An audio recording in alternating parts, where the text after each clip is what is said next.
Ukrainian President Volodymyr Zelensky told visiting NATO chief Jens Stoltenberg that it was time for the military alliance to offer his country membership. Zelensky also renewed his pitch for more NATO weapons to fight Russia. Stoltenberg is on his first trip to Kyiv since Russia's invasion began nearly 14 months ago. The Russian military has launched a video campaign to lure more professional soldiers to fight in Ukraine. The new video challenges those interested to show they are, quote-unquote, real men. It wants Russians to swap what it costs as humdrum civilian life for the battlefield. The ad has so far been released on major Russian social networking sites. It suggests that Moscow is seeking to recruit up to 400,000 professional soldiers. A Russian warplane accidentally fired a weapon into its own city of Belgorod late on Thursday. Belgorod is near Ukraine. The misfire caused an explosion and damaged buildings. Video footage from the site showed piles of concrete on the street, several damaged cars, and a building with broken windows. Targets such as fuel and ammunition stores in Russia's Belgorod region have been rocked by explosions since the start of the Ukraine war. Cuban President Miguel Diaz-Canel met with Russian Foreign Minister Sergei Lavrov in Havana on Thursday. Lavrov met Canel as part of his tour through Latin America. During the event, the Russian FM thanked Cuba for its support in Russia's invasion of Ukraine. Lavrov also visited Brazil, Venezuela, and Nicaragua earlier this week.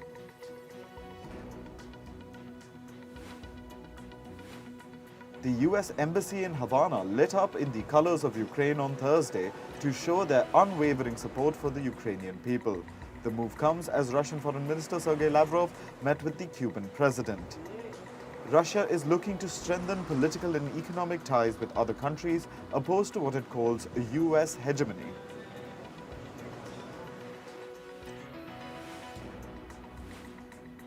Five army personnel were killed in the Poonch area of India's Jammu and Kashmir on Thursday. Their vehicle was ambushed by unidentified terrorists. The five deceased personnel belonged to the Rashtriya Rifles unit. They were deployed for counter-terrorist operations in the area. An affiliate of Pakistan's Jaish-e-Mohammed has claimed responsibility for the dastardly attack.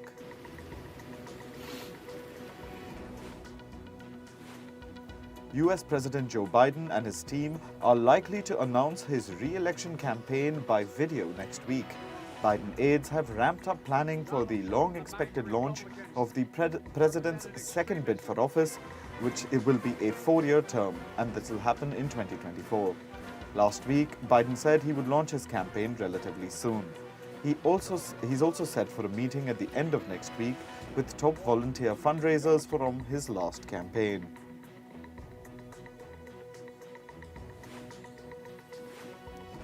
A Manhattan court has rejected a proposed $25 million bail package for an exiled Chinese businessman. 52-year-old Guo Wenghui has been charged by US prosecutors with leading a more than $1 billion fraud. US District Judge Annalisa Torres said prosecutors had shown it is more likely than not that he was a serious flight risk. The UN has said that its convened meeting on Afghanistan next month will not focus on the possible international recognition of the Taliban administration. UN Secretary General Antonio Guterres is set to host a closed-door gathering in Doha on May 1st to 2nd of special envoys on Afghanistan from various countries. The Taliban seized power in August 2021 as US-led forces withdrew following 20 years of war.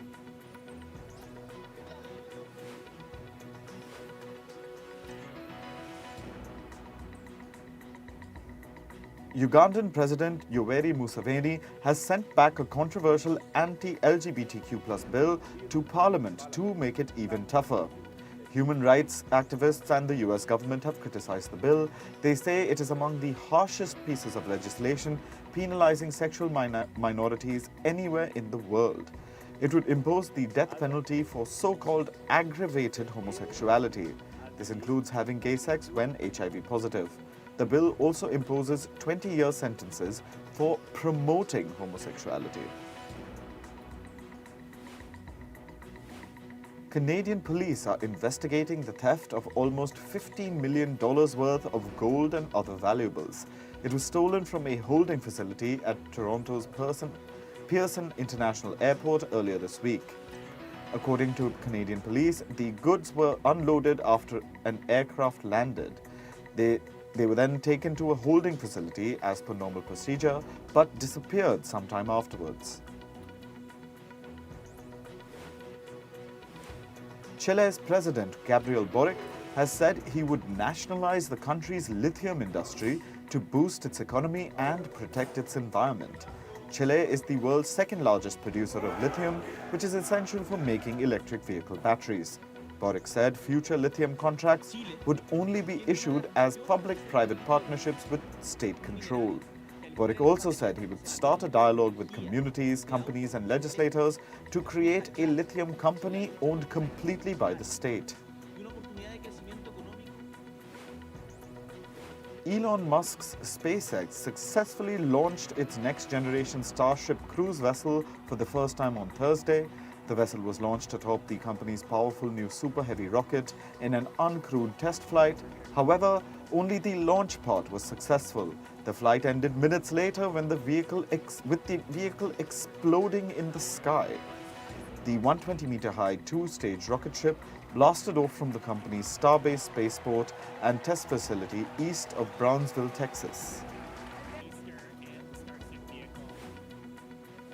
A new video shows residents recounting the horror of being inside their homes and riding out a deadly tornado.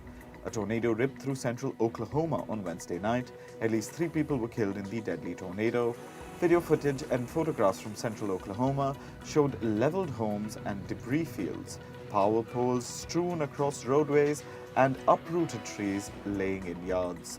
The tornado was part of a swarm of 18 twisters sighted by spotters in Oklahoma, Iowa, and Kansas. US President Joe Biden has announced plans to increase US funding to help developing countries fight climate change. The increased funding is also set to curb deforestation in Brazil's Amazon rainforest. Biden convened a virtual meeting of the Major Economies Forum on Energy and Climate.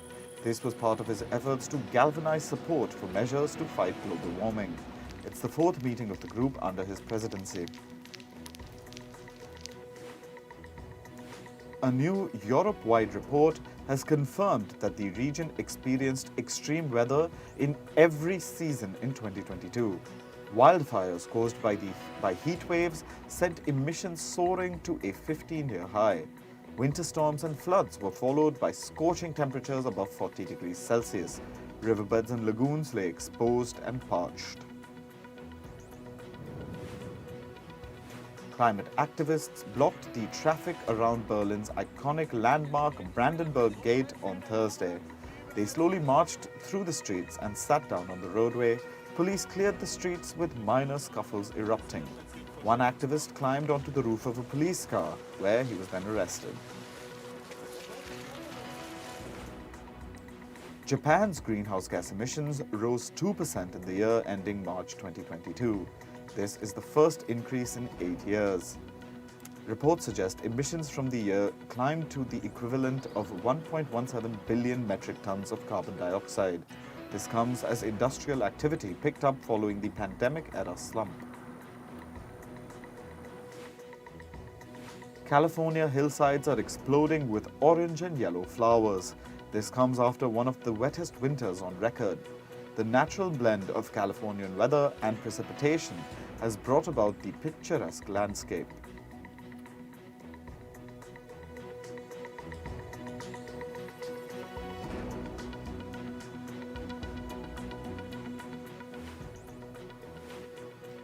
Indonesian environment activist Gary Benchegib has constructed a tiny house out of 35,000 plastic bags. He's been living there for the past 2 months. These plastic bags were sourced from Bali's polluted rivers. This comes after Bali's iconic beaches have been littered with plastic trash in recent years.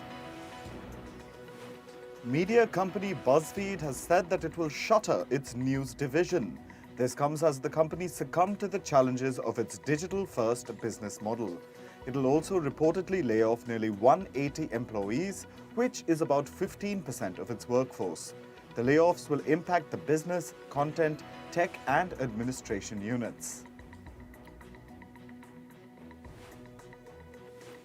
Clorox has said it would cut about 200 positions in its non-production workforce.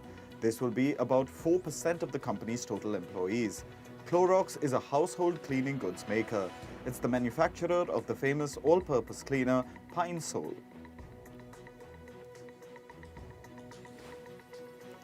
The CEO of American railroad operator Union Pacific has said that the company is considering slowing down its pace of hiring. The CEO said that the move will be effective from the second half of the year. This comes at a time when American railroads are reportedly struggling to move cargo on time. These delays have drawn intense criticism from customers and regulators.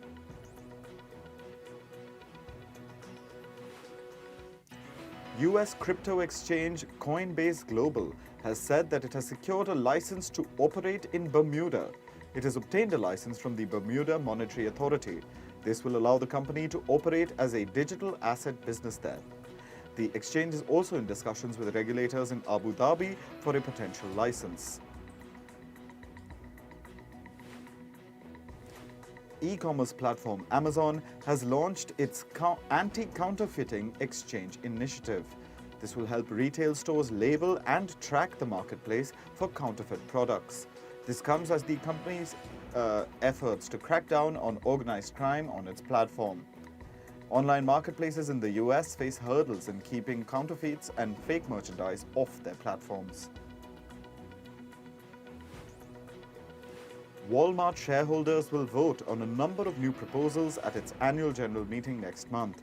The proposals include revealing the company's exposure to China. The retail chain will also conduct an independent review of its safety practices related to gun violence. Last year, a Walmart employee in a Virginia store killed 6 people and wounded several others before shooting himself.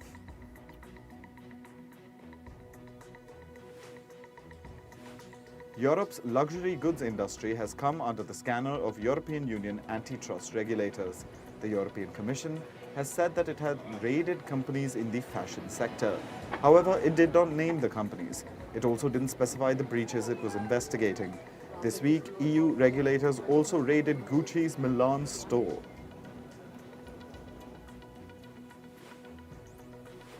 A Kenyan judge has ruled that Facebook owner Meta can be sued in Kenya.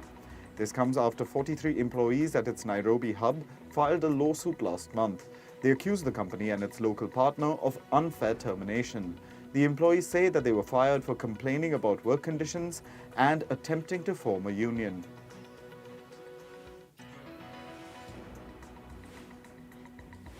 Google owner Alphabet is combining its Google Brain and DeepMind units.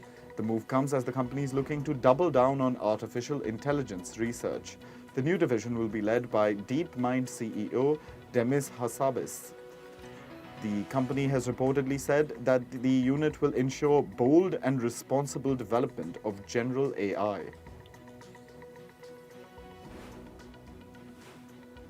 Twitter has started removing the legacy blue check marks from user profiles. Some high-profile figures are also part of the list.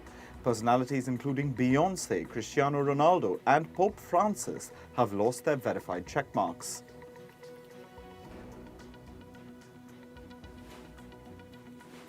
Yesterday's IPL matches saw Delhi Capitals register their first win of the season. This as they defeated Kolkata Knight Riders in a low-scoring thriller at New Delhi's Arun Jaitley Stadium. This game was also delayed by an hour due to rain before the start of the match. It went past midnight and helped Delhi Capitals end their miserable run of 5 back-to-back losses. Chennai Super Kings will take on Sunrisers Hyderabad in the 29th game of the IPL 2023. This will be at Chennai's M.A. Chidambaram Stadium later tonight. The Super Kings have won 3 out of 5 games and are placed third in the points table. Meanwhile, Sunrisers have just won 2 out of 5 games so far, and are in the second last position in the points table. Europa League kings Sevilla have breezed past Manchester United into the semi-finals of their favourite competition. Yusuf El-Nesri scored twice in a dominant 3-0 win on Thursday to secure a 5-3 aggregate triumph. Both El-Nesri's goals came from mistakes by United goalkeeper David De Gea while trying to play the ball with his feet. Sevilla will face Juventus in the semi-finals. An early goal by midfielder Adrien Rabiot earned Juventus a 1-1 draw with Sporting in an entertaining Europa League clash on Thursday. The draw helped Juventus win their quarter-final 2-1 on aggregate and set up a semi-final clash with Sevilla. The first leg of the encounter The first leg of the encounter will be played on May 11th before the return leg in Spain on May 18th.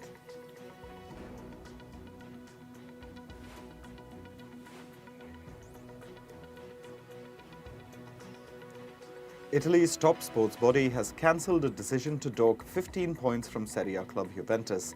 The case was centred around the club's transfer dealings. The Italian football body wrapped up investigations last week and is expected to decide whether the club should face another soccer tribunal. Juventus have denied wrongdoing and said that accounting is in line with industry standards.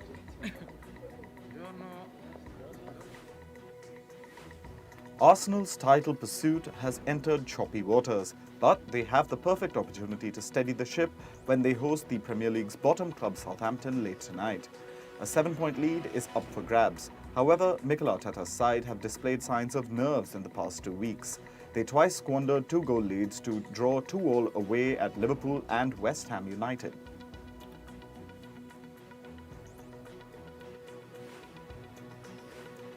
Mercedes' Lewis Hamilton is wary it could take a long time to catch Red Bull as its dominant 2023 Formula One car will likely continue to evolve.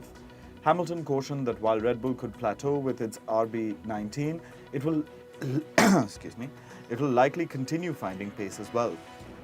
Hamilton said, "I'm aware that it could take a long time to catch a car. If you look at Red Bull, it's just going to continue to evolve most likely." Mo Farah and the London Marathon favourites are ready for Sunday's race. Farah, a 4-time Olympic champion on the track, will be racing his last marathon in London.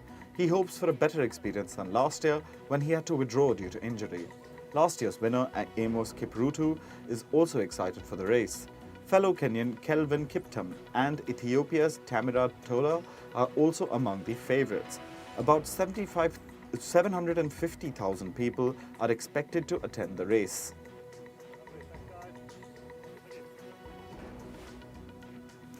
Michael Schumacher's family are planning legal action against a German weekly magazine. The weekly magazine published a smiling picture of the 54-year-old on the front cover with the headline, "Michael Schumacher, the first interview," on April 15th. Since the accident in 2013, the Schumacher family has kept updates about the health of the motorsport legend to a minimum to protect their privacy.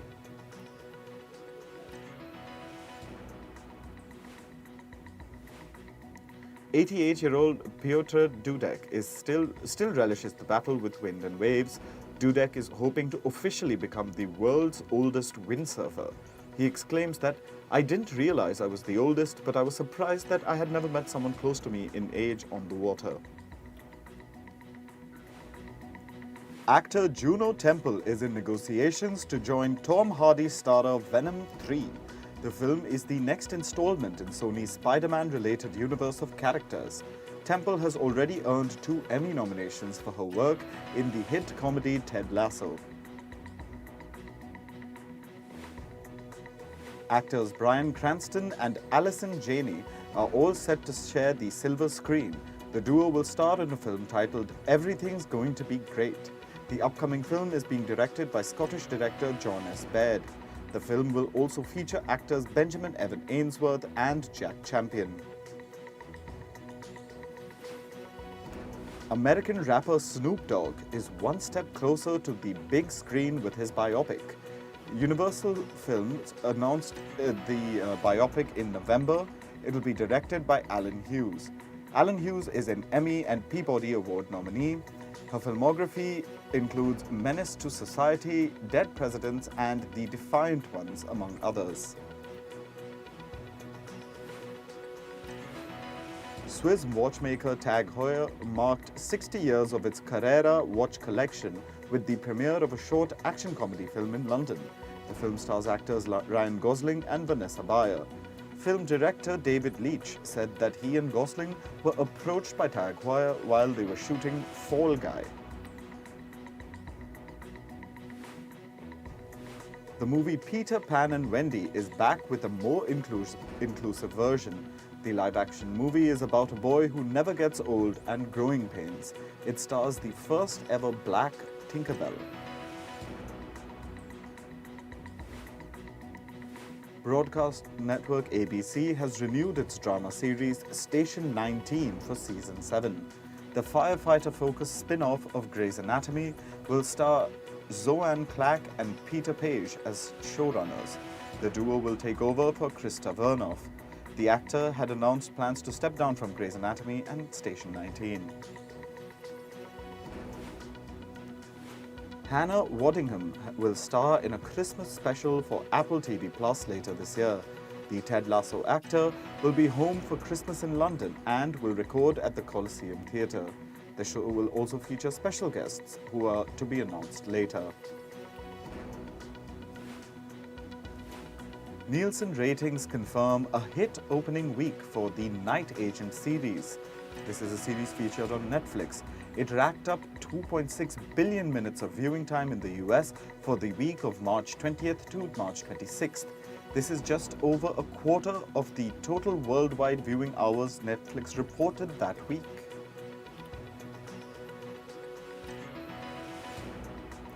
Film producer Victoria Alonso and Disney have reached a settlement over her immediate firing last month. The Marvel Studios executive departed on March 17th with no explanation given publicly. Reports suggested that she was fired for producing the Oscar-nominated film Argentina 1985 for Amazon. By producing the film, she had reportedly breached her contract. There's some good news for American actor Alec Baldwin. The charges of involuntary manslaughter against him are to be dropped. These charges relate to the fatal shooting of cinematographer Halyna Hutchins on the set of the Western movie Rust. However, New Mexico prosecutors say the decision doesn't absolve the actor of criminal liability.